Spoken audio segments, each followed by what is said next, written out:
Never give up. Believe in your dream. Give whatever it takes. Pick yourself up and try again. Our society, our teachers, our parents, our friends, our motivational posters, all tell us that the recipe for success, for a happy life, is simple.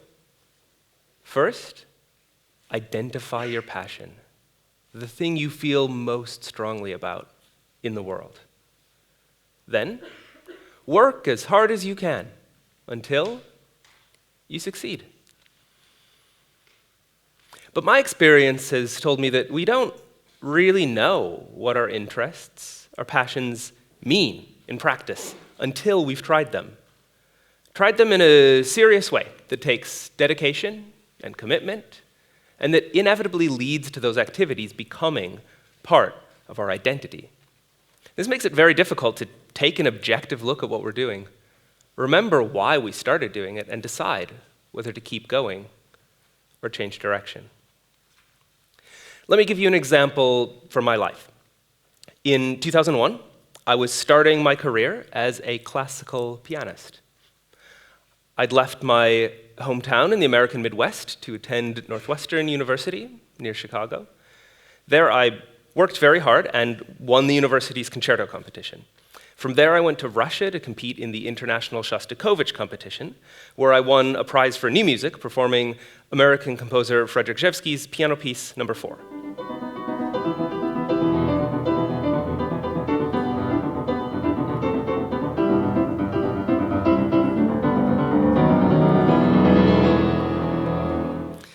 Now, at this point, the conventional wisdom would have said, "You're onto something.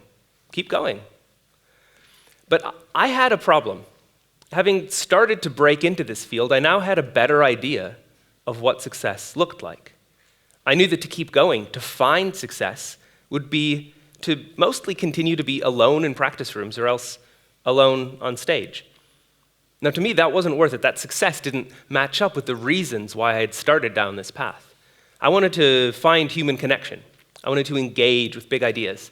I wanted to do things with other people, to work as part of a team to create something bigger than myself. And so I quit. Now, it was difficult. People say, "Oh, a concert pianist," that's a sort of bar in people's minds. "Oh, he's a concert pianist." It has a ring to it. I had to give up on that identity in order to find out what I was doing next. In order to quit, in other words, it wasn't just a matter of stopping practicing or performing. I had to quit thinking of myself as a pianist at all. I took some time off. I traveled. Through a series of coincidences, I auditioned twice to play keyboards for a pretty well-known pop band. That didn't work out. I started my own band. I had been writing music and figured this would be a good way to spread my musical ideas. And it worked up to a point. I managed to attract and play with some really incredible musicians. But the band struggled because I hadn't developed my leadership skills.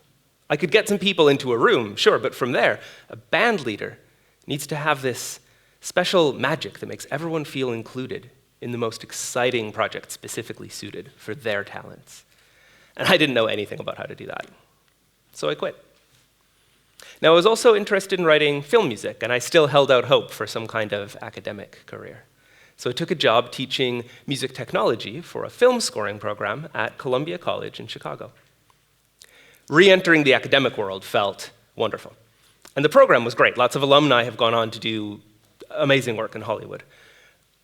And for a few years, it was great for me too, but at a certain point, it became like this holding pattern where I wasn't actually a film composer, and I wasn't really doing serious academic work either. So I quit and moved to England. I was getting serious. There, I continued to write music. Mostly I wrote for piano, plus some sort of technical element, like electronic audio processing or algorithmic video projection. As I wrote piece after piece, my ideas progressed, and that technical element developed more and more, to the point where I had to learn to write my own code in order to do what I wanted to do artistically. Now, up until that point, it had been very important to me that I make my living as a musician.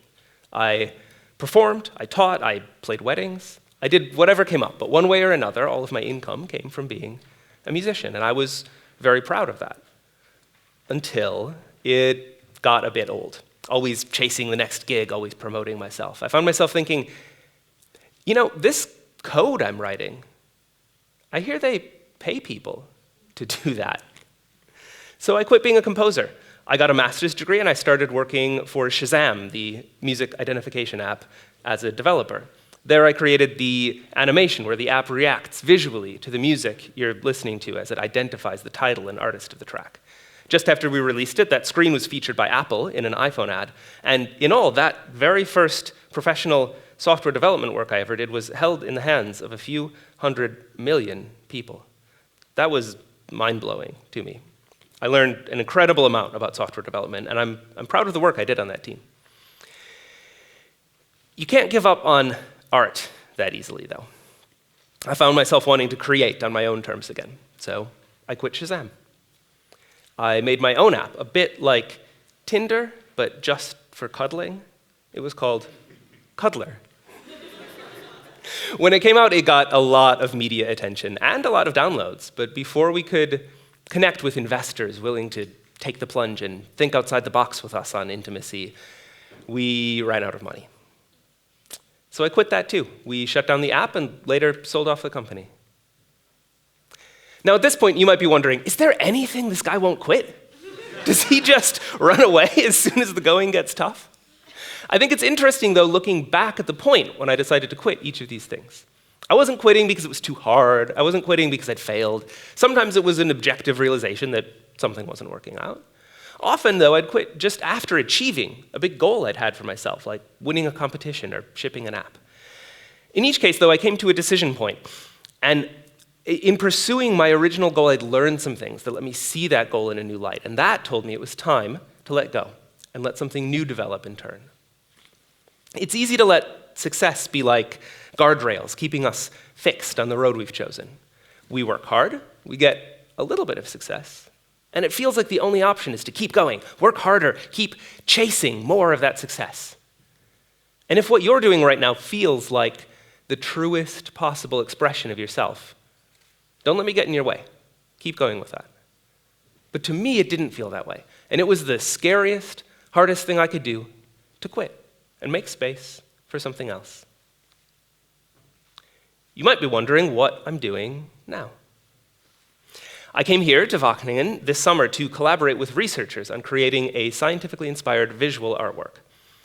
It's based on something in biology called mycorrhizae, which are like the internet of plants, so these symbiotic underground fungal pathways connecting trees in a forest and allowing them to communicate and share resources with each other. Drawing on these ideas, I created a network of biologically inspired circuits, each one a tiny computer that blink and pulse patterns of light. They're connected in a mesh network and communicate so that when one mutates its pattern, its neighbors can pick up on that, and so you see behaviors emerge and migrate across the colony. Each one has a circadian rhythm. So it's like the thing that tells your body to be awake in the day and asleep at night. So during the day, they move faster, they use brighter and warmer colors, and then switch to cooler, dimmer colors and slower movements at night. And the whole thing has no musical element, none. This idea and process feel, to me, like the truest expression yet of what I can do, what ideas I can engage with, what I can create, what I can offer the world. And I wouldn't have gotten here without quitting. Time and time again, letting go of something that wasn't quite right in order to make space for something that was not perfect, but a bit more right. It was only by letting go of my identity as a musician that I could come to this identity as an artist. Only by finding the courage to give up on something central to myself could I make space for something new to grow. And none of it was wasted time. I used my piano skills to play in bands. I used my experience writing accessible new music to score films. I used my music technology experience to learn to code, and then used my coding experience to create circuit art. Each thing fed into the next, even when I was radically shifting who I was and what I was doing. So is this it? Is this the end point of my journey? Have I arrived at the thing I'll never quit? The true, honest answer is, I have no idea. It's possible, but even if I keep pursuing this for the rest of my life, I'll always be looking for Elements of my identity I can let go of, looking to make space for new growth. And to me, we can all be doing that. Ask yourself, can you let go of your identity as a meat eater, as a vegan? Can you let go of your identity as a consumer, as a world traveler, as a VIP? Maybe it's something as simple as being the person who's always nice. Maybe it's having a fancy title that commands respect. Ask yourself, what's holding you back from connection? What's holding you back from growth? As for me, I can't wait to see what I'm going to quit next. Thank you.